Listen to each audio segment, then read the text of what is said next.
Now, this is a video of the engine room now it's all finished. The engine room is running at the moment. The videos I originally published on YouTube are of the engine room just as we got it back from the installers. Quite a mess, but unfinished. And this is a show off how the engine room looks now it's done. So I'll walk slowly into the engine room, and then I shall proceed and show off various points, or point out various points on the engine that are of interest to people that are interested in this sort of stuff.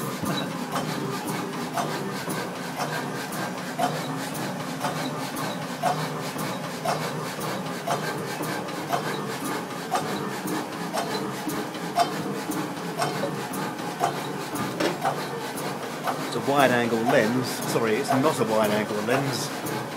So, not so easy to show off everything as it was in the original videos where I was using a camera with a wide-angle lens view.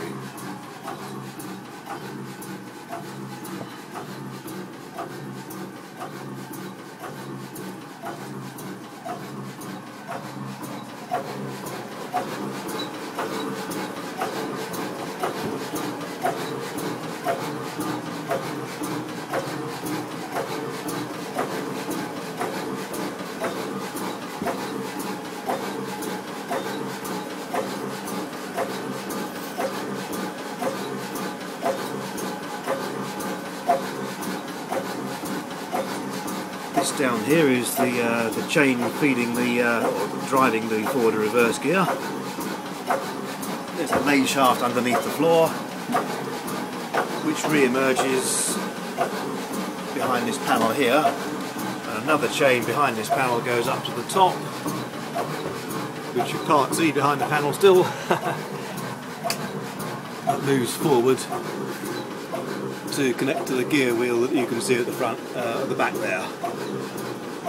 And turning that gear wheel turns the chain, engaging forward or reverse. And then on the other side there's the throttle control, which also leads back through here, this rod here, to this lever here, which has a balance weight here to balance the weight of this rod here, which connects to the throttle control on the governor here. So if we lift this up, the engine runs quicker, as you can hear.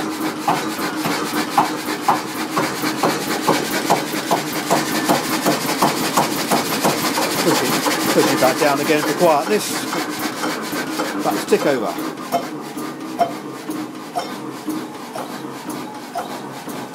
And this is the drive shaft feeding the governor. This is the injector pump, which feeds diesel to the cylinder via this pipe here. And this is the injector. This is the petrol combustion chamber, which is used for the petrol starting. This lever here engages it by pressing that valve stem down. We'll leave it disengaged for now, otherwise the engine will stop because it's actually running on diesel now.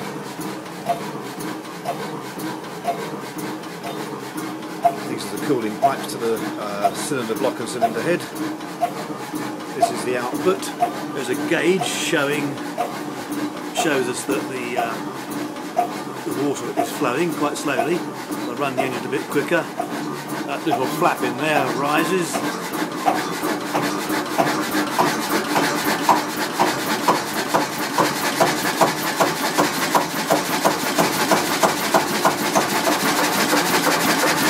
Down again.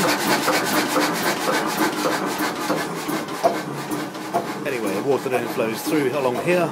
Temperature gauge here. Engine temperature currently 44 degrees C, 110 degrees F. The second temperature sender here runs up along the roof